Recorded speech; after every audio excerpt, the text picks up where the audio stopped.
Mary Ogalo.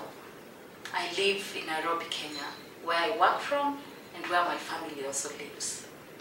Now, I had an opportunity to study at Africa International University through a generous contribution of Ignite Excellence Foundation. During my study, I had an opportunity to do a study in one of the largest slums in Nairobi, that is in Kibera slums. And one of the things I realized, or rather I found out in my research study, is that the issue of poverty needs to be understood in more than just the financial economic phase. There are a lot of social and cultural phases of poverty which equally need to be looked at, especially when people think about helping relieve poverty. And at Global Back Project, we try to link the two most important world problems. And at Global Back Project, we think it's poverty and matters of environment. At Global Back Project, we focus on empowering vulnerable women who, in most cases, are most hit by issues of poverty. And vulnerable women, in this case, I mean women like those who are widowed, single moms, women who have not had a chance to go to school, so they have a level of illiteracy and therefore they cannot get chances to go into formal colleges or schools. Women living with HIV/AIDS. Such are the people we focus on. Now, what do? We bring together these women, train them on basic sewing skills, which takes around 3 to 6 months to train someone from scratch. And therefore, as part of my work at Global Back Project, I try with the people I work with, that's vulnerable women, to look at the issue of poverty just in broader picture. Because a human being is whole. They have social life, they have cultural issues around them, they have spiritual life around them, and of course the financial, which most of us look at.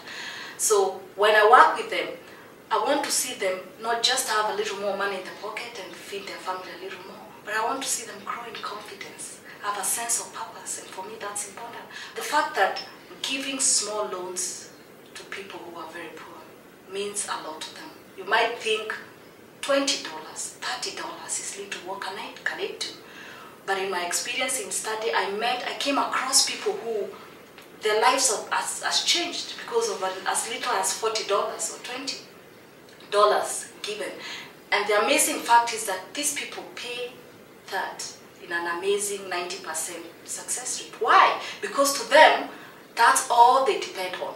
If they don't pay, then it's done for them. So the repayment rate is very high. This is where we want to get to as a global bank in the near future, is to start giving small loans to the people we work with. Because we have seen, and through my study, I realized that small loans can go a long way to help people fight poverty themselves. And this is not relief, it's not aid. And so, for me, I've met women who I work with who, when we came, or I came across them before their training and beginning, they couldn't look at me straight in the eye. They couldn't say no to anything I said. But now they look straight in the face and tell me no. And for me, I say that growth.